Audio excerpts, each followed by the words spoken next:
Market Journal, television for agricultural business decisions, is a presentation of the University of Nebraska-Lincoln's Institute of Agriculture and Natural Resources. Promotional support is provided by the Nebraska Farmer Magazine. Partial funding is provided by the Nebraska Soybean Board and the Nebraska Corn Board.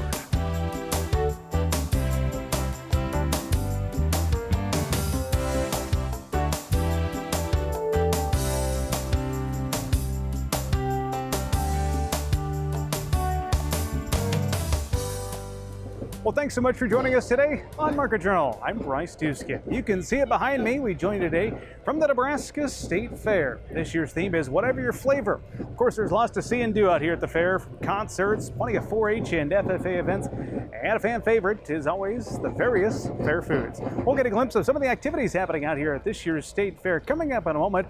But first, we have this in the field update. Silage shopping season is underway, at least for producers in eastern Nebraska. We head out into the field to Webber Feedyard. The dryland corn burning up, while the irrigated corn not what they hoped it would be. That was the theme for this year's silage crop from Joel Webber of Webber Feedyards near Dorchester. For the better part of the year, Webber said his area hasn't caught a substantial rain. Basically, June 22 until the 1st of July 23, we didn't have a rain up to an inch. Cumulative, maybe 5 or 6 inches in that time frame. He said in total this year they've only caught about 10 to 12 inches of rain. That caused this year's silage crop to fall short. I mean, there's some good fields. There's still some good corn around, but it's going to be a little scarcer this year. Catching Webber in the midst of a silage chopping run, he said they anticipated doubling the size of that pile that day and then covering it on Friday. The local football team lends a hand, making that task a bit easier. For those in the early stages of chopping, Nebraska Extension's Ben Beckman published a few tips to keep in mind. Number 1, the packer should focus on 4 to 6 inches for a layer at a time. Number 2, the chopping speed should be determined by packing speed, not the silage chopper. And 3, covering the silage pile as soon as possible will give about an 8-to-1 return on investment. And of course, with silage season underway across Nebraska and other regions of the country, do want to remind all of our viewers today that there's going to be a lot more traffic on some of those rural roads, so stay safe out there. Up next, it's an interactive experience like none other. From innovation to all the latest in agriculture, it's 25,000 feet just on the inside of space for the youth to learn about all things when it comes to agriculture. So joining us to share more about Raising Nebraska is Experience Coordinator for Raising Nebraska. Her name is Sarah Pollock. Sarah, great to have you here on the show. Thank you. It's great to be here. So 25,000 square feet just inside. The chance, of course, during the fair for a lot of people to get out here and see what this is all about. A couple of the key exhibits you might want our viewers to be aware of. What are those? The key exhibits for a lot of our visitors is our combine simulator. So we have a John Deere combine cab that people of all ages and abilities can hop into and get an experience of what it's like to harvest corn or soybeans. Our walkable map of Nebraska, which is scale topography and elevation, so people love to find their county or where their family's from. I would also say our scale, where you can weigh yourself or your friends and family in a variety of commodities. So that's some of the fun things that we have here year-round. This is all about educating, as I mentioned, not just the next generation, but all people about agriculture and what's happening in Production Agriculture Day. Of course, a lot of the commodity groups and state organizations come to make this all happen for free. And as you said, year-round experiences too, right? Yes. Thanks to our donors and sponsors and the University of Nebraska-Lincoln and Extension, we're able to be free to people of all ages throughout the year to experience what we have here. And the commodity groups have really gotten behind us and helped us not only with information and funding and participation throughout the space. I can't imagine being in your shoes and getting to hear the youth of the next generation being able to experience some of these things that they might not have ever had the chance to step inside a combine cab like you have here. What are some of the things you hear, I guess, from them? What I hear a lot of is how excited they are to be in the space. They didn't know some of the fun facts, and that they get to experience agriculture in a hands-on way that maybe they don't get to experience in their home or school.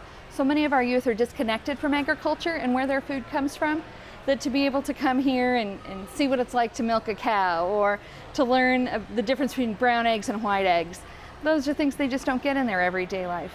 No doubt about that. Well, of course, during the State Fair, you have a lot of foot traffic, but during the State Fair as well, you have a couple of days you call the largest classroom experience for people from around the local schools, I assume. Maybe some travel quite a ways to come here. Have some estimates of people that were able to come through the first 2 days, at least of the 3-day run you had? Yeah, we've had over 2,000 youth so far for the first 2 days. We're in the middle of our 3rd day right now, so we don't have our numbers yet. But partners from all over come together to present that, and schools come from about a 2-hour drive on average. Certainly a lot of the Grand Island schools come as well, so it's a great opportunity to reach some of those students and to help the teachers reinforce what they're teaching in the classroom. Good point about that. Well, remind me when Raising Nebraska all came together to be the exhibit that it is today. What year was that? We started 8 years ago, so a lot of people still don't know that we're here, so we're hoping to help continue that. So it started as part of the move from Lincoln, which of course was right next to the campus and so involved. So when the fair came to Grand Island, there was opportunity to see and re-envision what agricultural education looked like at a fairground space, and then we've been able to be open.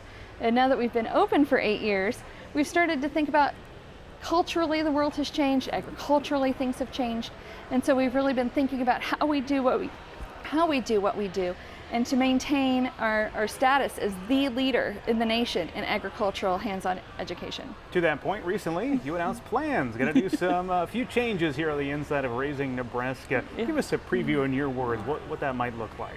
Well, as part of that revisioning, rethinking about what we do, making sure that we're keeping current on what consumers want to know and what industry wants to make sure people know about sustainability and how their food is raised, we went back and talked to our stakeholders, friends, people we want to be involved with, and what we found was people want to use our space, but we didn't have the space people needed to have the kinds of events here they wanted to have. So starting this fall, we're going to be building a 65-person conference room, multi-purpose room space for educational activities, professional development, trainings, and meetings. So we're very excited to be launching that. You can go to our website and see the plans for that and more information about the project. Okay. Good State Fair so far for you as we look back in the last few days? It's been a great State Fair. We hosted 4-H contests here. We had over 400 people here just to watch our fashion shows, the clothing that youth have made. So it's been really great, and we're already planning how we're going to change and improve for 2024. Doesn't hurt you have the indoor space here. People can cool off a little bit, but you're indoor and outdoor. What's the outdoor space look like quickly? Well, one of the special things about Raising Nebraska is we can talk about what we grow in Raising Nebraska. We talk about that inside, but we grow it outside. So we have everything from sugar beets and mung beans all the way to corn and soybeans. We have a section on horticulture, so what you can grow at your home. And that's really where we have a lot of fun with agriculture, growing our giant pumpkin this year. We've got a Southern Foods garden. We've got a goth garden full of black and purple plants. So really encouraging people and inspiring them about what they can do with their own gardens, as well as helping inspire them about technology and what's happening in agriculture in Nebraska. Education for all ages, I like to say. You've got that combine cab, you referenced that. You've got a full-size pivot indoors here, plus the outdoor exhibits. A lot of cool things happening here inside the Raising Nebraska building and outside too. I want to remind our viewers, of course, State Fair continues here through the weekend and on Monday. So if you're headed out here, be sure to swing by the Raising Nebraska exhibit. Joining us now on location to discuss the latest in the grain and livestock markets is Kyle Bumstead. Kyle, great to see you. Good to see you too, sir. Let's start on the row crop side of things, and we'll pivot over to cattle. Row crops, things are sideways. In your opinion here, how long might that last? You know, I think we could see us stay in this sideways range here for probably the next 4 to 6 weeks potentially.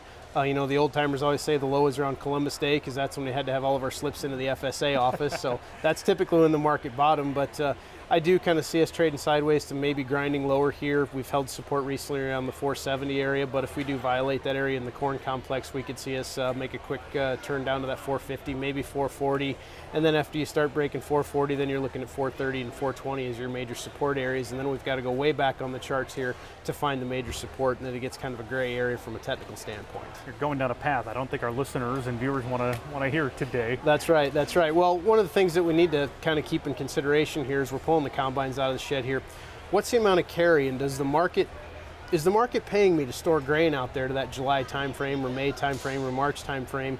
And I was checking some option prices here on the way in this morning, and option volatility is very cheap right now. So if you want to maybe go ahead and part with some of those bushels here off the combine here, stop some interest, because interest is a big one this year, it may be economical for a producer to look at some of those options out there that March, May, July timeframe as cheap as they're getting right now. So that may be something a person takes a look at. There is some carry in the market, but it's not really bearish. It's more of a neutral type carry right now.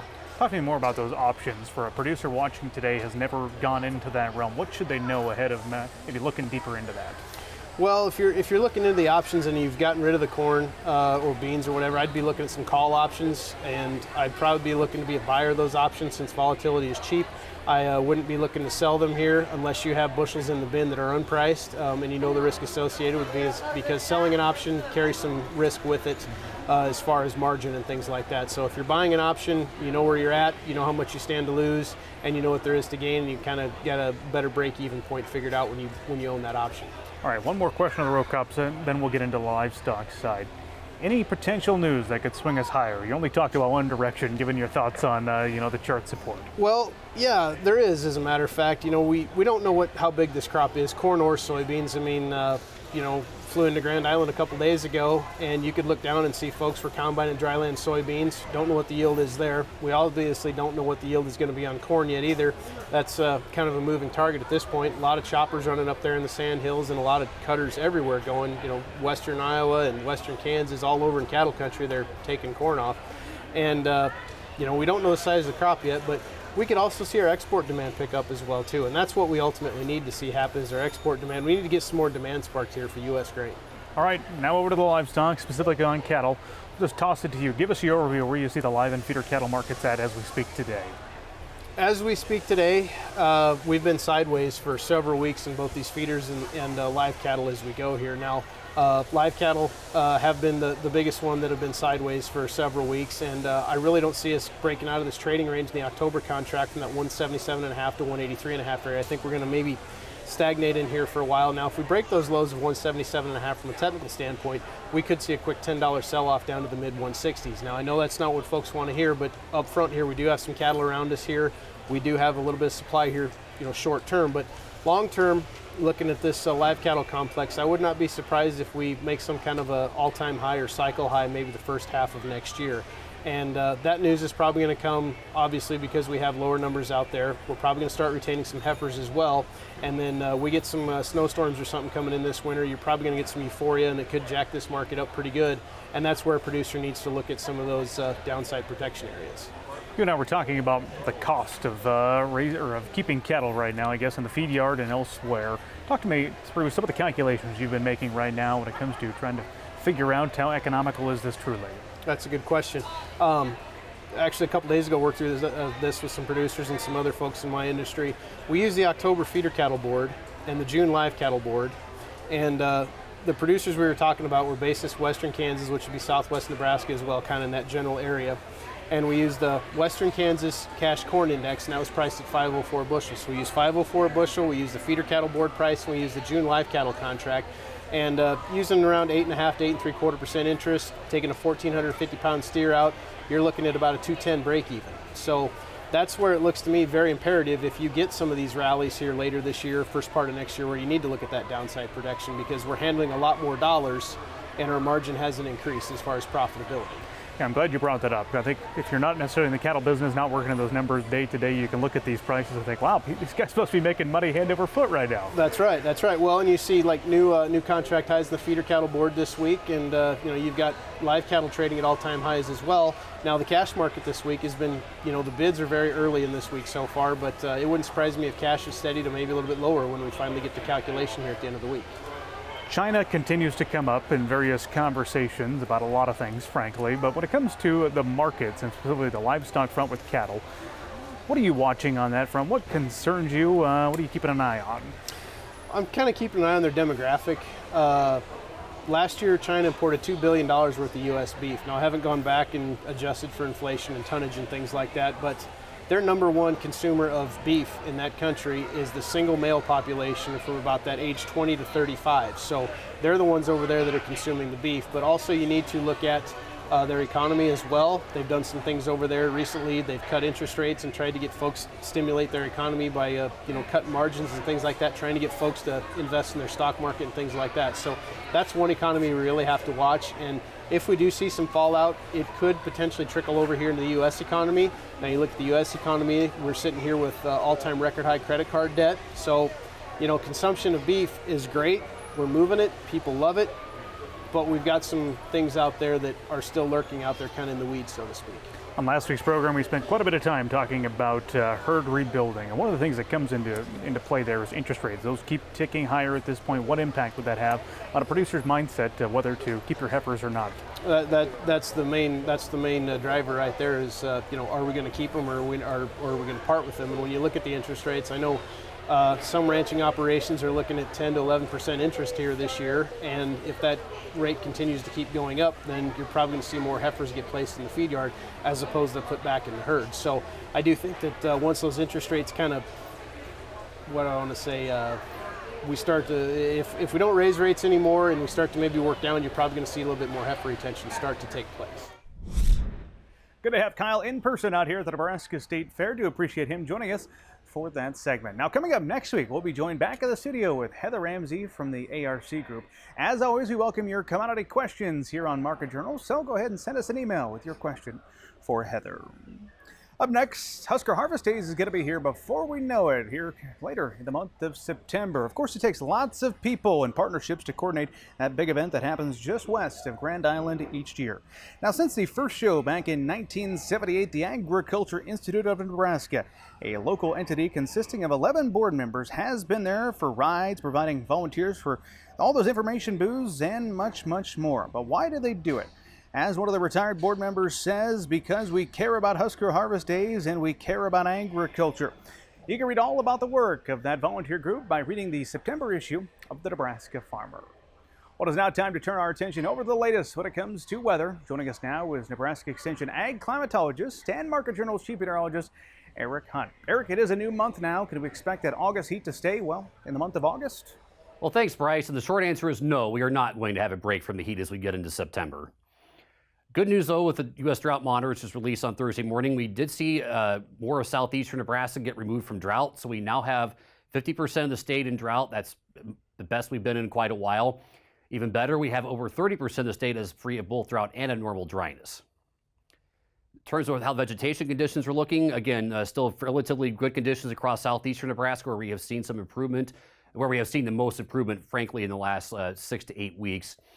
Have seen some degradation here across parts of northeastern Nebraska. And again, I think that's probably a reflection of it being very, very warm the previous week and lack of rainfall in that area for about the last, say, 14 days. Again, just really dire, horrendous conditions here across parts of south central, eastern Nebraska. And as far as a photo example, this is a field of soybeans that has been baled in Nuckolls County. This is taken by Jenny Reese from Extension. Again, just really, really awful conditions on rain-fed corn and soybean down there this year. I've heard stories of corn that's probably not even going to yield 5 bushels an acre down in that part of the state. The good news is, though, is we did get some precipitation in that part of the state. It's probably the best precipitation event they've had in months and months in that area. And again, we do see very good precipitation here across parts of Lancaster and Cass County. Just taking a look at soil moisture, though. And again, this is from the Harvard Mesonet site, which is near Clay Center. Again, so they had almost 2, maybe 2.5 inches of rain Friday night and Saturday morning. And you did see this response to soil moisture at 10 and 25 centimeters. But you'll notice at 1,500 centimeters, we didn't see any recharge at those levels. And again, I think this is what we've been seeing a lot of across the state this summer, where we have had big precipitation events. They've been very effective recharging the top part of the profile, but we really, with rare exceptions, have not seen that recharge get down into the deeper depths. So we still just don't really have a really good reserve of moisture to work with yet as we're going into the fall. So we are absolutely going to need some decent moisture as we get into the fall and this winter to really recharge our soils. So in terms of the week ahead highlights, it's going to be a hot Labor Day weekend, but this will be a less dangerous heat than what we had the previous time. We are looking at temperatures being around 100 degrees here at the Kansas border, likely being over 100 degrees in northeastern Nebraska on Saturday and Sunday, possibly being 100 in other parts of eastern Nebraska on Sunday as well. With the cold front moving in to the state on Monday, we are looking at chances of storms on Monday evening in western Nebraska and on Tuesday afternoon and evening as we get into the eastern half of the state. Now, again, this does not look like a widespread, everybody's going to get a ½ inch to an inch, but some people will get lucky and maybe hopefully get maybe a ½ inch to 3/4 of an inch that you need. We are looking at a brief midweek cool down. Now, again, I say cool down in quotes. It'll just go be slightly cooler. We are still looking at it being pretty seasonally warm as we finish the week. And this looks like a trend that's going to continue as we move into September, with a ridge being predominant over the central and eastern U.S. We are looking at much warmer than average conditions in the first half of September and relatively dry. This does not mean it's going to be very hot every single day, or that we will not going to get any precipitation, but we are looking at drier than normal. In terms of corn predictions, again, we are looking at about near trend for irrigated corn, and according to this simulation from Dr. Patricia Grissini's group, we are looking at a kind of a mixed bag across the Corn Belt for rain-fed production. Again, I think Missouri, Iowa, Minnesota, not been the best year, certainly not the best year in parts of Nebraska either. And I'll finish off today by showing you a picture of a sunflower field from near Alliance, Nebraska, with a beautiful sunset in the background. Thanks. Back to you, Bryce. Alrighty, thank you very much for that update, Eric. We do appreciate it. Finally today, it would not be the State Fair without fair food. You know, you can get fried Oreos, funnel cakes, about anything out here at the Nebraska State Fair, but we are the beef state, so we're going to be talking about the Beef Pit. Joining us now is Phil Week. He's the Vice Chair of the Beef Pit Committee. Right. Phil, appreciate you joining us out here. Talk about the Beef Pit. A lot of people will see your line, hopefully get a chance to eat some of your prime rib sandwiches. How does all this function behind the scenes with the committee? Well, we really couldn't do it without our volunteer help. Every day we have 2 shifts that come in, volunteers from all around the state, from various organizations. They might be from a local cattlemen association. Today we got the Nebraska Corn Board, Nebraska Corn Growers Association. Absolutely could not do it without their help. We always have great groups of volunteers come in and help us out. There's about 12 couples on the committee, and our job is to take shifts throughout the year. We're here for about 13 hours a day.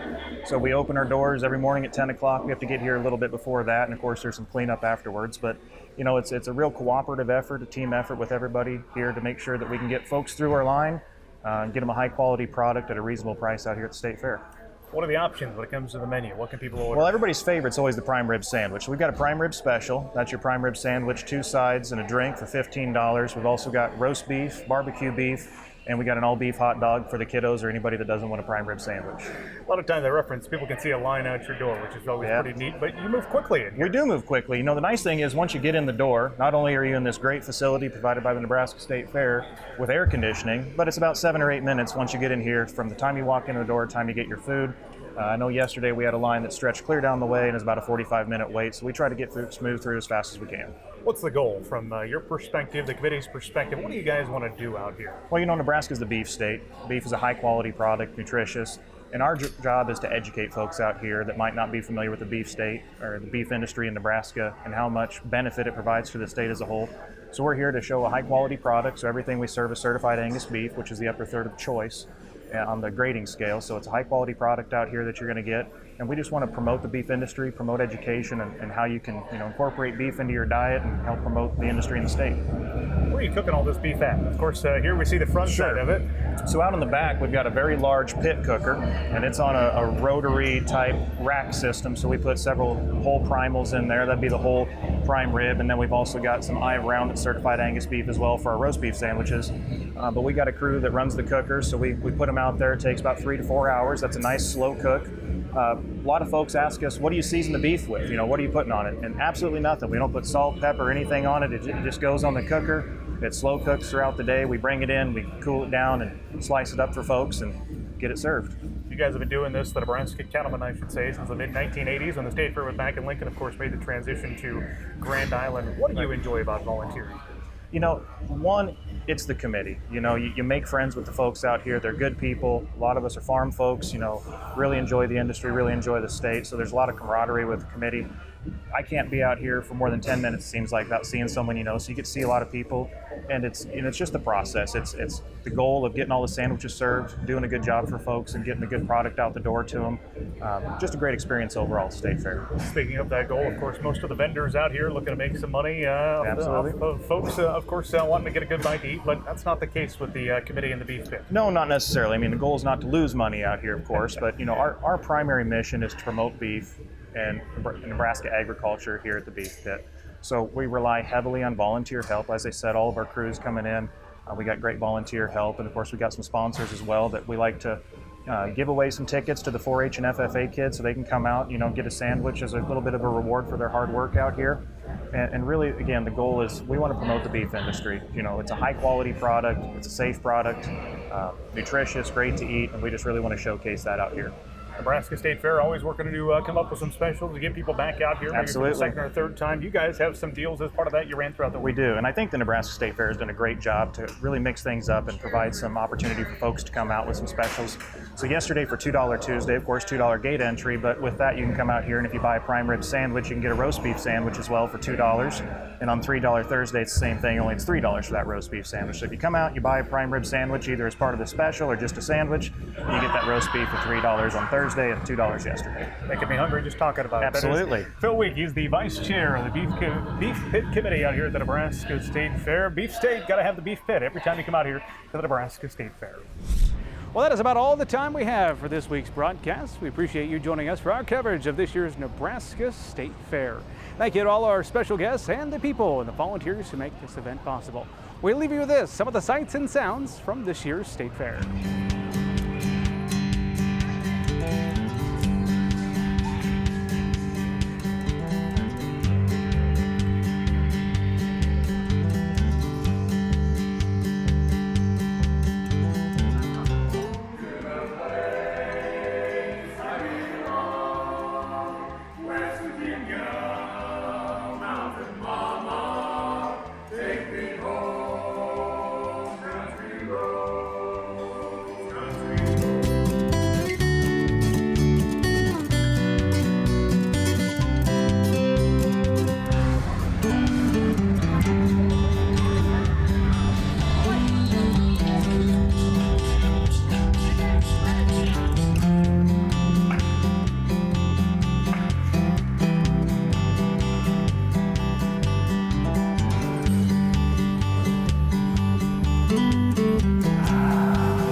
Join Market Journal online at marketjournal.unl.edu. You can also follow us on Twitter, Instagram, and Facebook.